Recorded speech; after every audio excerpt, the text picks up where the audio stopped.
ألا تخافوا ولا تحزنوا وأبشروا بالجنة التي كنتم توعدون আল্লাহ রাব্বুল আলামিন বলতেছেন ইন্নাল্লাযীনা ক্বালু রাব্বুনা আল্লাহ, যারা দুনিয়ার অসংখ্য অগণিত ঝামেলা আসার পরেও, নির্যাতন আসার পরেও যারা এক বলে স্বীকার করবে আমি আল্লাহকে এক বলে মানবে, আমি আল্লাহকে এক বলে দৃঢ় থাকবে, ওই বান্দা এবং তওবা করবে, দুনিয়া যত গুনাহ করেছে, ওই অপরাধ করেছে, ওই অপরাধের কথা স্বীকার করে আমি আল্লাহর কাছে তওবা করবে, ওই বান্দা যখন মৃত্যুর সময় চলে আসবে, তাতানাজ্জালু আলাইহিমুল মালায়েকা, ফেরেশতারা তার সামনে আগমন করবে। ফেরেশতারা তার সামনে আগমন করার পরে কি করবে? কারণ তার তো দুনিয়ার টেনশন আছে, ছেলে মেয়ে কি করবে, স্ত্রী কি করবে, কি খাবে না করবে, পরে কোনো টেনশন আছে। ফেরেশতারা আসার পরে বলবে তাতানাজ্জালু আলাইহিমুল মালায়েকা আল্লা তাখাফু ওয়া লা তাহজানু, তোমার দুনিয়ারও কোনো টেনশন নাই, পরকালেরও টেনশন নাই।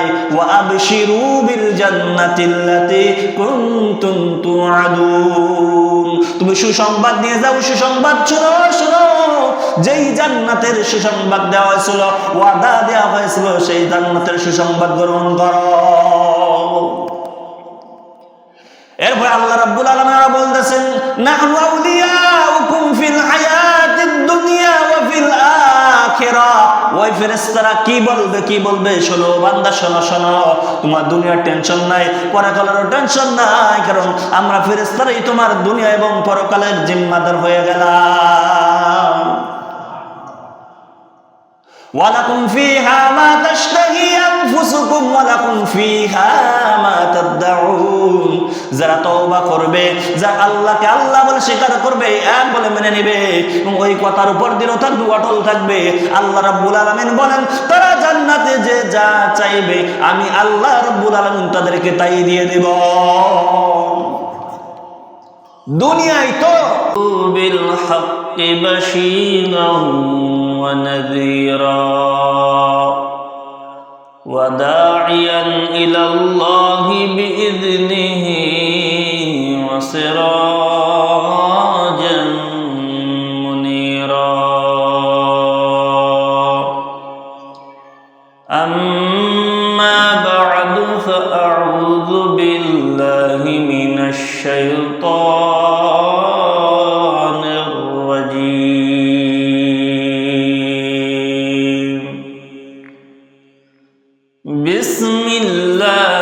বিসমিল্লাহির রাহমানির রাহিম।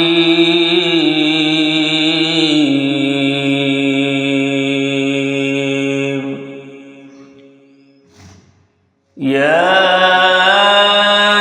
আইয়ুহাল্লাযীনা আমানু তুবু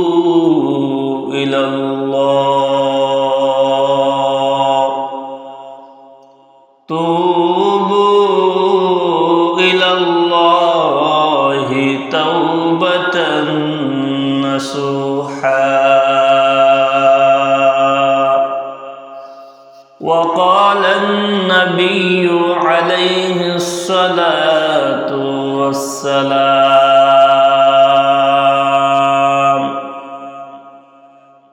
كل بني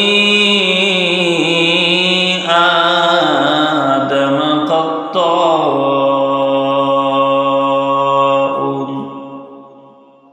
وخير من خطائين التوابون أو كما قال عليه الصلاة والسلام. صدق الله مولانا العظيم وصدق رسوله النبي الأمي الكريم ونحن على ذلك لمن الشاهدين والشاكرين والذاكرين والحمد لله رب العالمين الحمد لله আল্লাহ সুবহানাহু ওয়া তাআলা দরবারে অসংখ্য অগণিত শুকরিয়া ও সুজুদ, যে মহামালিক আমাদেরকে ভালোবেসে মোহাব্বত করেন, দুনিয়ার অসংখ্য অগণিত কাজকে উপেক্ষা করেন, জুমআর আজানের সাথে সাথে আগে আগে মসজিদে এসে কিছু কথা বলবার এবং আপনাদেরকে শুনবার মতো যে মালিক সুযোগ করে দিলেন, তৌফিক দান করলেন, হিম্মত দান করলেন, সে মালিকের শেখানো কালিমাতুশ শুকর আমরা সবাই ঈমানের বলে বলিয়ান হয় একবার আদায় করি। সবাই বলি আলহামদুলিল্লাহ।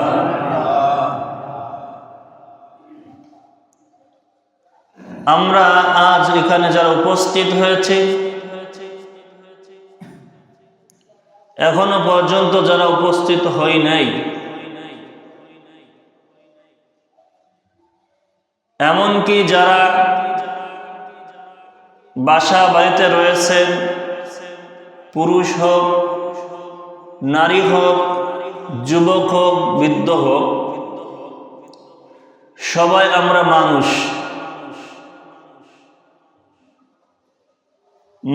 হিসেবে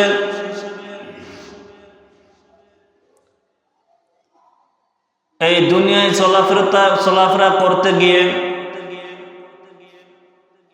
শয়তানের ধোঁকায় হোক,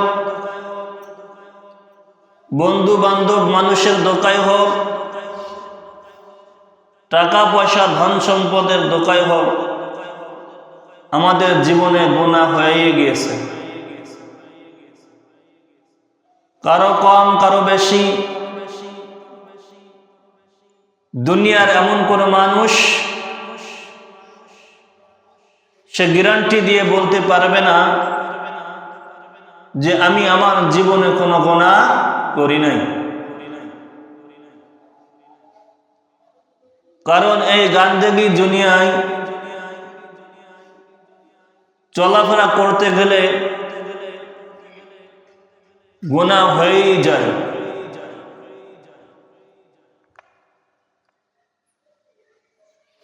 তবে কেউ শতভাগ গ্যারান্টি দিতে পারবে না যে আমি একজন নিষ্পাপ, আমার জীবনে কোনো গুনাহ নেই। তবে আমাদের দেশে একজন মানুষ আছেন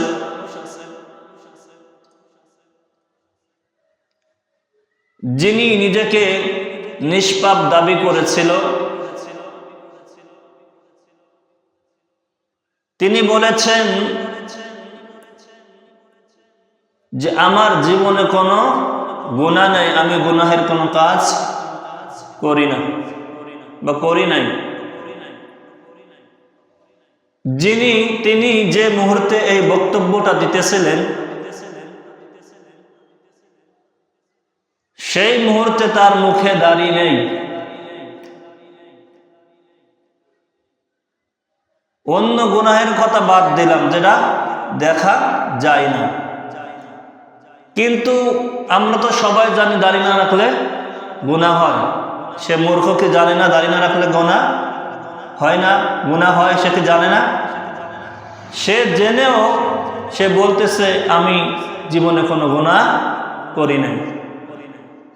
অতএব যে দাবি করে আর যে দাবি করে না, কেউই 100% নিষ্পাপ নয়। এখন আপনাদের কাছে প্রশ্ন হলো, আমাদের সকলের মনের প্রত্যাশা আমরা সকলে জান্নাতি হব নাকি? জান্নাতি হব। এখন বলেন তো, জান্নাত পাক নাকি না পাক? জান্নাত পাক, আল্লাহ পাক, কিন্তু মানুষ নাপাক। আল্লাহর জান্নাত পাক, আল্লাহও পাক, কিন্তু মানুষ নাপাক। এখন এই নাপাক মানুষ তো পবিত্র জান্নাতে যাওয়া সম্ভব নয়। জান্নাতে যেতে গেলে আগে মানুষকে পরিষ্কার পরিচ্ছন্ন পবিত্র হয়ে তারপরে জান্নাতে যেতে হবে। আপনি গুনাহ নিয়ে জান্নাতে যেতে চাইলে আপনি পারবেন না। মনে করেন দুনিয়ার কোনো পার্লামেন্টে আপনি যাইতে চাইলে আপনাকে ঢুকতে দেবে? ছুরি চাকু সাবি তাবি স্কুবস এগুলো নিয়ে ঢুকতে দেবে? ঢুকতে দেবে না। তাহলে যেখানে পবিত্র জায়গা, যার মালিকও পবিত্র, সেখানে তো অপবিত্র মানুষকে ঢোকা সম্ভব নয়। এজন্য কি করতে হবে? আমরা তো সবাই গুনাহগার। এখন আমাদের এই গুনাহ নিজের জীবন থেকে কিভাবে মোছা যায়, নিজের জীবন থেকে কিভাবে ডিলিট করে দেওয়া যায়, নিজের জীবনের গুনাহ ডিলিট করার একটা মাধ্যম হলো তাওবা। কি তাওবা? মনে করেন আমরা ফোন চালাই না, ফোনের ভিতরে ভাইরাস ঢোকে না, বিভিন্ন কোম্পানি সিমের কোম্পানি থেকে মেসেজ আসে না, আমরা কি করি? ডিলিট করি না? ডিলিট করার পরে কি মুছে পরিষ্কার হয়ে যায় না? ওরকম মোবাইল যদি একেবারে স্লো হয়ে যায় তখন আমরা কি মারি? ফ্ল্যাশ মারি না? ফ্ল্যাশ মারলে নতুন ফোন কিনলে যেমন একেবারে নতুন হয়ে যায়, সব কিছু ওকে থাকে, যখন কোনো বান্দা গুনাহ করার পর সমস্ত গুনাহ থেকে ফিরে এসে একনিষ্ঠভাবে তওবা করে, তখন নতুন ফোন, যখন পুরাতন ফোন ফ্ল্যাশ মারলে যেমন নতুন হয়ে যায়, বান্দা যখন গুনাহ করতে করতে নিজের জীবনটাকে জর্জরিত করে ফেলে, অবশেষে তাওবার দরজায় ফিরে আসে, তখন ওই নতুন ফোনের মতো বান্দা একেবারে পবিত্র পরিচ্ছন্ন হয়ে যায়। এখন আমরা জানবো যে তওবা তো করব, আমরা তো পাপী, তওবা তো করতেই হবে। তওবা না করে আল্লাহটাকে সাড়া দেওয়া যাবে না, সাড়া দিলেই বিপদ। কখন না জানি আমাদের কার কখন মৃত্যু চলে আসে বলা যায় না। এজন্য আমরা আজ এখান থেকেই তওবা করে, মনে মনে তওবা করে আমরা এখান থেকেই বাড়ি ফিরব। এখন আসুন আমরা তো তওবা করব। তওবা কিভাবে করবেন? তওবার 4টা শর্ত আছে। এই 4 শর্ত মেনে যদি আপনি তওবা করতে পারেন তো আশা করা যায় আপনার তওবা আল্লাহর দরবারে কবুল হবে এবং আপনি পবিত্র পরিচ্ছন্ন হয়ে যাবেন। তাওবার 1 নম্বর শর্ত হলো, আপনি যেই গুনাহটা করছেন, যে অপরাধটা করছেন, এই অপরাধের জন্য আপনি নিজেকে ছোট মনে করা, নিজেকে অপদস্থ করা, যে কি করলাম, গুনাহটা করেই ফেললাম। 1 নম্বর শর্ত নিজেকে অপদস্থ মনে করা, নিজেকে ছোট মনে করা যে আমি গুনাহটা করে ফেললাম। আর 2 নম্বর হলো আপনি যেই গুনাহটা করছেন ওই গুনাহটা থেকে ফিরে আসা, গুনাহটা কি ফিরে আসা। আর 3 নম্বর গুনাহের তওবার 3 নম্বর শর্ত হলো আপনি যেই গুনাহটা করছেন ফিরে আসছেন, ভবিষ্যতে যাতে আর কোনোদিন না হয় এই প্রতিজ্ঞাবদ্ধ হওয়া। এই 3 শর্ত হলো আল্লাহর বিষয়। আর 4র্থ নম্বর যে শর্ত হলো, এই শর্তটা খুবই মারাত্মক। আপনি যেই ধরনের গুনাহ করবেন সেই ধরনের তওবা করতে হবে। সেটা কেমন? মনে করেন আপনি কাউকে কষ্ট দিয়েছেন, কারো উপর জুলুম করেছেন, কারো টাকা পয়সা আপনি আত্মসাৎ করেছেন, ছিনতাই করেছেন, কারো ধন সম্পদ আপনি নিয়েছেন। এখন যদি আপনি তওবা করেন আর জিকির করেন, আপনার তওবা কবুল হবে? কথা কন না? তওবা কবুল হবে? আপনি যতক্ষণ পর্যন্ত ওই বান্দার সম্পদ ফিরিয়ে না দিবেন, ধন সম্পদ না ফিরিয়ে দিবেন, তার কাছে ক্ষমা না চাইবেন, ততক্ষণ পর্যন্ত আপনি যতই তওবা করেন আল্লাহ আপনার তওবা কবুল করবে না। কারণ এটা বান্দার সাথে সম্পর্কিত। যেই গুনাহ বান্দার সাথে সম্পর্কিত সেই গুনাহ আল্লাহ ক্ষমা করবে না যতক্ষণ না পর্যন্ত আপনি ওই বান্দার কাছ থেকে মাপ না চেয়ে নেবেন। আপনি বান্দার কাছ থেকে মাপ চেয়ে নেন, বান্দা যদি মাফ করে দেন তো আল্লাহ মাফ করে দেবেন। এই হলো তওবার 4টা শর্ত। এখন আপনি বান্দার কোনো কিছু ফিরাই দিলেন না, এখন আপনি মসজিদে এসে তওবা করলেন আর তাসবিহ টিপলেন, আপনার গুনাহ মাফ হবে তো? হবে? হবে? তওবা করলেন, এখন বলতেছেন তওবা করলাম, সবকিছু করলাম, মাফ তো হয় না। মাফ হবে কেমন? আপনি জমি ফেরত দেন, টাকা ফেরত দেন। আপনি যখন যৌবনকালের জোশ ছিল তখন আপনি কত মানুষের উপর জুলুম করছেন, অন্যায়ভাবে তাকে কষ্ট দিয়েছেন, তার কাছে যে আগে মাফ চান, তারপরে আপনার গুনাহ মাফ হবে আল্লাহর দরবারে, তখনই আপনি পবিত্র পরিচ্ছন্ন বলে আখ্যায়িত হবে। এই হলো 4টা শর্ত। এখন আসুন তওবার ফজিলত, তওবার উপকারিতা কি, তওবা করলে আল্লাহ কি কি পুরস্কার দেবেন। অনেক পুরস্কারের কথা আছে, যতগুলো বলা যায় বলার চেষ্টা করব। 1 নাম্বার পুরস্কার হলো যে গুনাহ করার পর, অপরাধ করার পর তওবার দরজায় ফিরে আসবে, তার অপরাধের কথা স্বীকার করে আল্লাহ তাআলার কাছে মাফ চাইবে, তো আল্লাহ তাআলা তাকে ক্ষমা করে দেবেন, তো আল্লাহর সাথে সাথে ওই বান্দার বন্ধু হয়ে যাবেন। সবাই বলেন সুবহানাল্লাহ। কি হয়ে যাবে? তওবাকারীর বন্ধু হয়ে যাবে। দলিল কি? রাসূল সাল্লাল্লাহু আলাইহি ওয়াসাল্লাম হাদিস শরীফের ভিতরে ইরশাদ করতেছেন, আত-তাইবু হাবিবুল্লাহ। বান্দা যখন গুনাহ করে নিজের জীবনটাকে জর্জরিত করে ফেলে, বান্দা যখন গুনাহ করে সমুদ্রের ভিতরে সয়লা করে, এই গুনাহের থেকে যখন বান্দা আবার আল্লাহর দরবারে ফিরে আসে, তওবার দরজায় ফিরে আসে, তখন পয়গম্বর বলেন আল্লাহ ওই তওবাকারীর বন্ধু হয়ে যায়। আরবিতে বন্ধু শব্দের অর্থ বন্ধু, এই যে বন্ধু বাংলা এর অনেকটা শব্দ আছে। সদিক মানে বন্ধু, মাহবুব মানেও বন্ধু, আবার হাবিব মানেও বন্ধু, খলিল মানেও বন্ধু। এই শব্দগুলোর মধ্যে কিছু পার্থক্য আছে। ইব্রাহিম ছিলেন আল্লাহর খলিল। আল্লাহ রাব্বুল আলামিন বলেন, ওয়াত্তাখাযাল্লাহু ইব্রাহিমা খলিলা, আমি ইব্রাহিম আলাইহিস সালামকে খলিল বন্ধু হিসেবে গ্রহণ করেছি।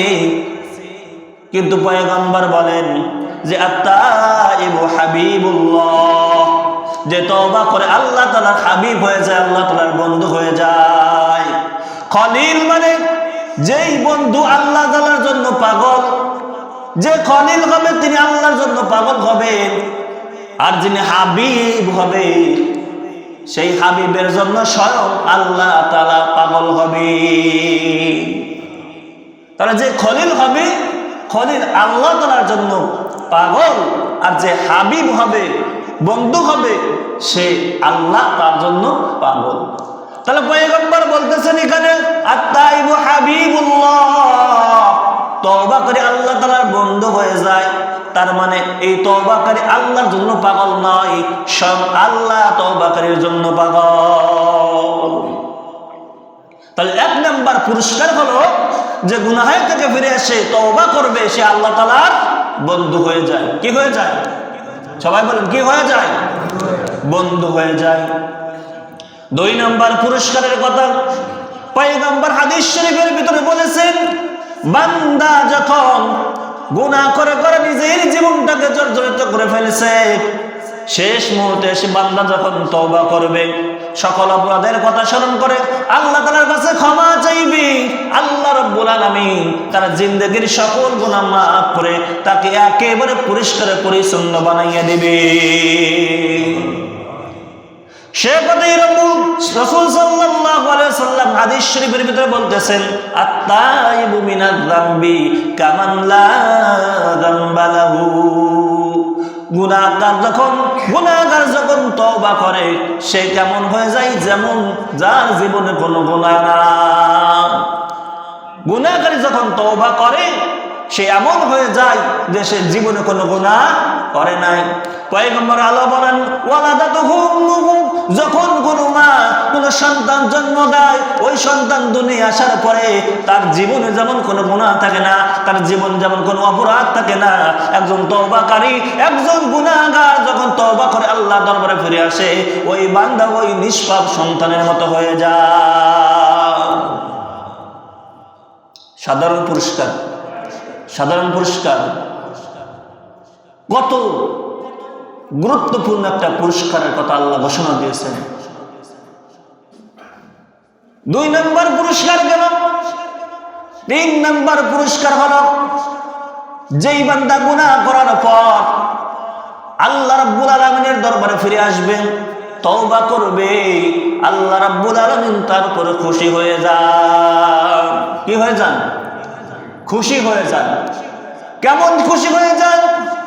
রাসূল সাল্লাল্লাহু আলাইহি ওয়াসাল্লাম উদাহরণ দিয়ে বলতেছেন, এক ব্যক্তি সফরে বের হয়েছে, সফরে রওনা হওয়ার সময় তার সাথে খাবার ছিল, মাল ছিল, টাকা পয়সা ছিল,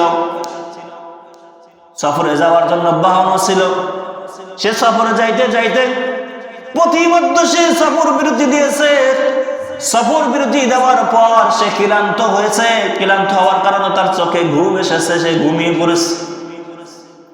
ঘুমিয়ে যাওয়ার পরে ঘুম থেকে যখন উঠল, তখন উঠে দেখি তার খাবারও নাই, পানিও নাই, তার বাহনও নাই, সে একা ছাড়া আর কেউ নাই।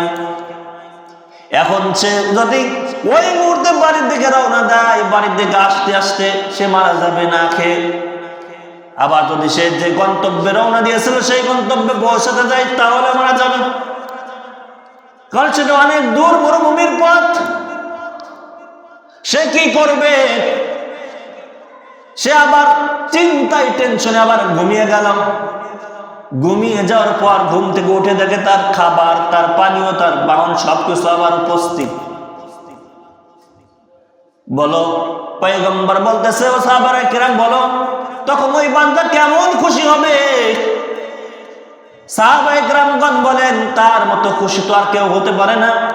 পয়গম্বর বলেন, ওই বান্দা সবকিছু হারিয়ে যখন মৃত্যুর মুখ থেকে যখন আবার ফিরে আসে, ওই বান্দা যেমন খুশি হয়, আমার আল্লাহ যখন তওবাকারী গুনাহগার বান্দা যখন গুনাহ থেকে ফিরে এসে তওবা করে, আমার আল্লাহ ওই সফরকারী যে সবকিছু ফিরে পেয়েছে, খুশি হয়েছে, তার থেকে শত শত গুণ বেশি খুশি হয়ে যায়।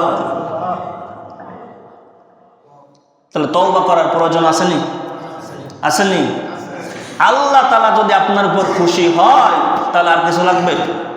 হ্যাঁ, মালিক যদি আপনার উপর খুশি হয়, তাহলে আপনি মালিকের সাথে যেমন তেমন যেই ধরনের আচরণ করবেন সেটাই খুশি লাগে নাকি? আল্লাহ যদি আপনার উপর খুশি হয়ে যায়, তাহলে জান্নাত পাইতে মনে দেরি হবে নাকি? জান্নাতের চাবি মনে আসতে দেরি হবে? কথা কান না কেন? দেরি হবে নাকি সহজেই পেয়ে যাবেন? সহজে পেয়ে যাবেন না? তাহলে আল্লাহকে খুশি বানানোর দরকার আছে না নাই? তওবার প্রয়োজনও আছে। 4 নাম্বার হলো, শয়তান আমাদের সামনে গুনাহকে সাজসজ্জা করায় দেখায়, গুনাহটাকে সহজ বানায় দেখায়, যে কারণে আমরা তাড়াতাড়ি গুনার মধ্যে পড়ে যাই। কথা বলেন ঠিক না? গুনাহের কাজ ভালো লাগে না? হ্যাঁ, গুনাহের কাজ ভালো লাগে না, কিন্তু ইবাদত করতে ভালো লাগে না। কারণ শয়তান ওই গুনাহের কাজটাকে আমাদের চোখের সামনে আলোকিত করে দেখায়, স্বাদ স্বাদ মনে হয়, এই জন্য আমরা গুনাহের ভিতরে পড়ে যাই। আল্লাহ রাব্বুল আলামিন বলতেছেন, এই যে তওবাকারী যখন গুনাহ থেকে তওবা করে আমি আল্লাহর দরবারে ফিরে আসে, তখন ওই তওবাকারী বান্দাকে শয়তান আর কোন ওয়াসওয়াসা দিতে পারে না, কারণ আমি ওই তওবাকারীর জিম্মাদার হয়ে যাই। সবাই বলেন সুবহানাল্লাহ। কি হয়ে যান? তওবাকারীর জিম্মাদার হয়ে যান। আল্লাহ রাব্বুল আলামিন বলতেছেন, ইন্না ইবাদি লাইসা লাকা আলাইহিম সুলতান। দুনিয়ার মানুষ যখন গুনাহগার, ওই গুনাহ থেকে আবার যখন ফিরে আসে, আমি আল্লাহ তাআলার দরবারে এসে তওবা করে গুনাহের অপরাধের কথা যখন স্বীকার করেন, আমি আল্লাহর কাছে ফিরে আসে, তখন শয়তান তাকে আর কোনো ওয়াসওয়াসা দিতে পারে না, কারণ আমি স্বয়ং আল্লাহ ওই তওবাকারী জিম্মাদার হয়ে যান। কি হয়ে যান? জিম্মাদার হয়ে যান। 5 নাম্বার পুরস্কার হলো, মৃত্যুর সময় ফেরেশতারা এসে আপনাকে প্রটোকল দিয়ে দুনিয়া ও পরকালের জিম্মাদার হয়ে আপনাকে জান্নাতে পৌঁছানোর দায়িত্ব নিয়ে নেয়। কি করে? জান্নাতের সুসংবাদ দেবে। দুনিয়ারও যত আপনার টেনশন না থাকে যে মরার পরে আমার ছেলে মেয়ে স্ত্রী কি খাবে, কি করবে, এই যে একটা টেনশন না, পরকালে আপনার খবরে কি হবে, আসরে কি হবে, মিজানে কি হবে, এটা টেনশন না। এই যে আপনি যদি তওবা করেন আর আল্লাহকে যদি এক বলে স্বীকার করেন আর এই কথার উপর দৃঢ় থাকেন, তাহলে মৃত্যুর সময় আল্লাহ রাব্বুল আলামিন ফেরেশতা পাঠিয়ে আপনাকে দুনিয়ার টেনশন, পরকালের টেনশন, এই টেনশন ফেরেশতাদের কাছে চাপিয়ে দিয়ে ফেরেশতাদের মাধ্যমে আপনাকে জান্নাতে পৌঁছানোর দায়িত্ব দিয়ে দেন। শেখ রব্বুল আলামিন বলতেছেন, ইন্নাল্লাযীনা ক্বালু রাব্বুনাল্লাহ সুম্মা ইসতাকামু তাতানাজ্জালু আলাইহিমুল মালায়েকা। আপনি মুখে যেটা বলেন সেটা পাইতেও পারেন, নাও পাইতে পারেন, কিন্তু জান্নাত এমন হবে যে আপনি যেটা চাইবেন সেটা তো পাইবেন, এমনকি মনে মনে আপনার যেটা কল্পনা সেটাও আপনি পেয়ে যাবেন, সেটাও কি পেয়ে যাবেন। রব্বুল আলামিনের উপরে বলতেছেন, নুজুলাম মিন গফুরির রহিম, যে বান্দা গুনাহ থেকে তওবা করবে, আল্লাহকে আল্লাহ বলে স্বীকার করবে, এক মনে মেনে নেবে এবং এই কথার উপর দৃঢ় থাকবে, এই যে পুরস্কারের কথা বলা হলো, এই পুরস্কার গফুরুর রহিম, রব্বুল আলামিনের পক্ষ থেকে অভ্যর্থনা। কি এগুলা? কি নতুন জামাই আসলে তাকে স্বাগতম জানায় না, অভ্যর্থনা জানায় না? এইগুলা হলো তওবাকারীর জন্য, যে আল্লাহকে আল্লাহ বলে মানবে, এই কথার উপর দৃঢ় থাকবে, তার জন্য এইগুলো হলো অভ্যর্থনা, স্বাগতম। এখন আপনি মনে করতে পারেন কত গুনাহ করে ফেলছেন, এই গুনাহকে আল্লাহ ক্ষমা করবে? কি মনে হয়? ক্ষমা করবে নি?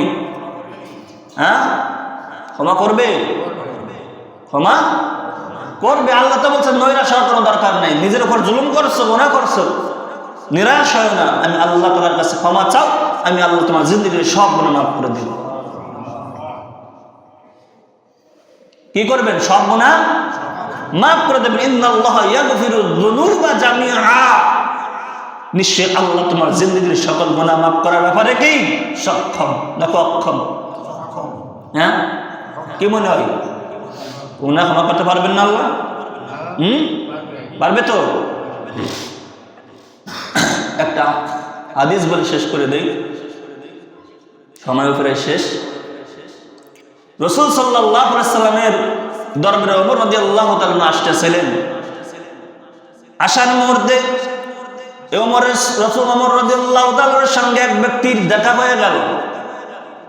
কান্না করতেছে, এমন ভাবে কান্না করতেছে, ওমর রাদিয়াল্লাহু তাআলা তাকে জিজ্ঞাসা করতেছে, কি ব্যাপার, কান্না করো কেন? বলতেছে, আমি অনেক বড় গুনাহ করে ফেলেছি।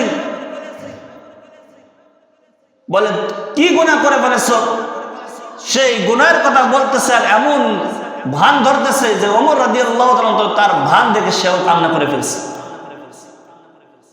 ওমর রাদিয়াল্লাহু তাআলা রাসূলের দরবারে চলে গেলেন। রাসূল সাল্লাল্লাহু আলাইহি সাল্লাম বলতেছে, পয়গম্বর, ও ওমর, কেন কান্না করতেছো, কেন কান্না করতেছো? ওমর রাদিয়াল্লাহু তাআলা বলতেছে, পয়গম্বর, আসার সময় একটা মানুষের সাথে দেখা হয়েছে, একটা যুবকের সাথে দেখা হয়েছিল, সেই যুবক সে কান্না করতেছিল, সেইটা দেখে আমারও কান্না চলে আসছে। বলে, কি ব্যাপার, কেন কান্না করছে? বলে, সে যুবকটাকে গুনাহ করে ফেলেছে, অপরাধ করে ফেলেছে, সে অপরাধের কথা বলতেছে আর এমন ভান ধরতেছে যেটা দেখে আমি ওমরেরও কান্না চলে আসছে। পয়গম্বর বলল, ও ওমর যাও যাও, ওই সাহাবীকে, ওই লোকটাকে ডেকে আন, সে কি অপরাধ করেছে আমি জানতে চাই। ওই ব্যক্তিকে ডাকা হলো, রাসূলের দরবারে আনা হলো। রাসূল সাল্লাল্লাহু আলাইহি ওয়াসাল্লাম বলতেছে, কি অপরাধ করেছো, কি গুনাহ করে ফেলেছো, বলো বলো। বল পয়গম্বর, আমি অনেক বড় গুনাহ করে ফেলেছি, যেই অপরাধের ক্ষমা নাই। পয়গম্বর বলে, ও সাহাবী, এ যুবক বলো কি অপরাধ করেছো, তুমি যে অপরাধ করেছো সেই অপরাধটাকে আল্লাহ রাব্বুল আলামিনের আরশের থেকেও বড়? বলে, না না, তার থেকে আরো বড়। রাসূল বলেন, তুমি যে অপরাধ করেছো এই অপরাধটাকে আল্লাহ তাআলার কুরসির থেকেও বড়? বলে, হ্যাঁ হ্যাঁ, তার থেকেও বড়। পয়গম্বর বলতেছে, বলো এবার কি অপরাধ করেছো সেটাই বলো। পয়গম্বর সাল্লাল্লাহু আলাইহি ওয়াসাল্লাম কিবার যুবক বলতেছে, ও পয়গম্বর শুনেন শুনেন, আমার মতো অপরাধ এই দুনিয়ার মধ্যে আর কেউ হতে পারে না, কারণ আমি একজন চোর। কি চোর? কারণ আমি দুনিয়ার মানুষ যখন মারা যায়, এই মানুষ মারা যাওয়ার পর মানুষকে যখন কবরে রাখা হয়, কবরে রাখার পর ওই যে কাফন দিয়ে মোড়াই রাখা হয়, ওই কাফনের কাপড় চুরি করে করে আমি বাজারে বিক্রি করি এবং তা দিয়ে আমি জীবিকা নির্বাহ করি, জীবিকা উপার্জন করি। কাফন বিক্রি করে, চুরি করার পর সেটা বাজারে বিক্রি করে ওইটা দিয়ে আমি উপার্জন জোগাড় করি। বলে, হ্যাঁ এটা তো বড় অপরাধ, তা তুমি আল্লাহর কাছে তওবা করো, আল্লাহ তো ক্ষমা করে দিবেন। মানে আল্লাহ তাআলা তো তওবা করে ভালোবাসেন। ওই যুবক পয়গম্বরকে বলতেছে, পয়গম্বর এটাও না। পয়গম্বর বলে, কি তাহলে কি অপরাধ করেছো? যুবক বলতেছে, পয়গম্বর একদিন জানতে বললাম মদিনার একজন সুন্দরী মহিলা, সুন্দরী নারী, সেই নারীটা মারা গিয়েছে। আমি অপেক্ষায় রইলাম কখন তাকে দাফন করা হবে, কখন তাকে দাফন করে মানুষরা চলে আসবে, আমি তার কাফনের কাপড়টা চুরি করব। এক পর্যায়ে ওই মহিলার মারা যাওয়ার পরে দাফন করা হলো। আমি কবরে যাওয়ার পরে তার কাপড় চুরি করে যখন আমি উঠে আসবো, তখন শয়তানের ধোঁকায় আমি পড়ে গেলাম, শয়তানের ধোঁকায় পড়ে গেলাম। আমি ওই নারীর দিকে তাকাইয়ে দেখলাম তার চেহারাটা কত সুন্দর, কারণ মদিনার একজন সুন্দরী মহিলা ছিল, সুন্দরী নারী ছিল, সুন্দরী মেয়ে ছিল। তার চেহারায় পাগল হয়ে আমি ওই মৃত নারীর সাথে আমি জিনা করে ফেলেছি। কি করে ফেলছে? মৃত মেয়েটার সাথে জিনা করে ফেলছে। পয়গম্বর বলে, যাও যাও, তোমার ক্ষমা নাই, এটা তো বড় মারাত্মক গুনাহ। কারণ তুমি যেই গুনাহ করে ফেলেছো এই গুনার ক্ষমা তো হতে পারে না। তুমি যেই অপরাধ করে ফেলেছো এই গুনার অপরাধের তো ক্ষমা হতে পারে না। যাও যাও, তুমি চলে যাও, কারণ তুমি যেই গুনাহ করেছো, তুমি যে অপরাধী, তোমার মতো অপরাধী যদি এখানে থাকে তাহলে কখন না জানি আল্লাহর গজব এখানে নাজিল হয়। কারণ ওই যে বনি ইসরাইল ৭০,০০০ মানুষদেরকে নিয়ে পয়গম্বর মূসা ইস্তিসকার জন্য নামাজ পড়েছিলেন, দোয়া করেছিলেন, বৃষ্টি হয় না। আল্লাহ ওহীর মাধ্যমে জানিয়ে দিলেন, পয়গম্বর মূসা, ওমর এই ৭০,০০০ মানুষের মধ্যে একজন যুবক আছে যে জিনাকার, যে জুলুমকার, যে গুনাহগার, এই গুনাহগারটাকে যদি বের না করো ততক্ষণ পর্যন্ত এখানে বৃষ্টি হবে না। পয়গম্বর মূসা জানিয়ে দিলেন, কে আছো জিনাকার, এই মজলিস থেকে বের হয়ে যাও, তোমার কারণে আজ এলাকার মানুষ বিপদে পড়েছে, বৃষ্টি হয় না, সমস্ত মাখলুক বিপদের মধ্যে পড়ে আছে, যাও যাও, এখনো বের হয়ে যাও, তুমি বের না হওয়া পর্যন্ত আল্লাহর রহমত নাজিল হবে না। এবার যে গুনাহগার, তার কানে তো এইটা গেছে নাকি, গেছে না, সে শুনছে না। শোনার পরে ওই যুবক কি করবে, যদি এই মজলিস থেকে বের হয়ে যায় সে লাঞ্ছিত হবে, মানুষের সামনে পরিচিত হয়েছে, মানুষটাকে দূর দূর সেই সেই করে তাড়িয়ে দিল। এই জন্য মানুষের সামনে অপমানিত হওয়ার ওই যুবক মনে মনে পরিকল্পনা করতেছে, এই মজলিস থেকে বের হওয়া যাবে না, আমি আমার জীবনে যেই গুনাহ করে ফেলেছি, অপরাধ করে ফেলেছি, অপরাধের জন্য এই মজলিসটাকে আমি আল্লাহ তাআলার কাছে ক্ষমা চাইব। কারণ আল্লাহ তাআলা বলেছেন যে তওবাকারী গুনাহগার যখন তওবা করে আল্লাহ তখন ওই গুনাহকারকে মাফ করে দেন। ওই যুবক মজলিসে বসে আল্লাহ তাআলার কাছে ডেকে ডেকে বলতেছে, আল্লাহ এই মজলিসটাকে যদি আমি বের হয়ে যাই তাহলে মানুষ আমাকে চিনে ফেলবে, আমাকে মানুষ দূর দূর করে তাড়িয়ে দেবে, সমাজ থেকে আমাকে বের করে দেবে। আল্লাহ আমি গুনাহর কথা স্বীকার করেছি, আল্লাহ আমি তোমার কাছে ক্ষমা চাই, তুমি না আমাকে সৃষ্টি করেছো, তুমি না আমাকে বানাইছো, তুমি না আমার মালিক। আল্লাহ তুমি যদি তাড়াইয়া দাও তাহলে আমি কার দরবারে যাব? আল্লাহ তুমি আমাকে মাফ করে দাও। মুসা পয়গম্বর দোয়া করতেছে, কেউ মজলিস থেকে বের হয় নাই, আল্লাহ রাব্বুল আলামিন রহমতের বৃষ্টি নাযিল করে দিয়েছে। পয়গম্বর মুসা আলাইহিস সালাম আল্লাহকে ডেকে বলে, মালিক মজলিস থেকে তো কাউকে বের হতে দেখলাম না, তাহলে বৃষ্টি নাযিল হলো কেমনে? আল্লাহ বলে, ওই যে যুবক গুনাহগার ছিল, জিনাহগার ছিল, ওই বান্দা যখন আমি আল্লাহকে তার গুনাহের কথা স্মরণ করে আমি আল্লাহকে আল্লাহ বলে ডাক দিয়েছি, আল্লাহকে আল্লাহ বলে স্বীকার করেছে, গুনাহের কথা অপরাধের কথা স্বীকার করেছে, তখন আমি মাওলার হৃদয়ে দোষ লেগে গিয়েছে। আমি আল্লাহ তার জীবনের গুনার দিকে তাকাই নাই, আবার রহমতের দিকে তাকাইয়ে তার জিন্দেগির সব গুনাহ মাফ করে দিয়েছি।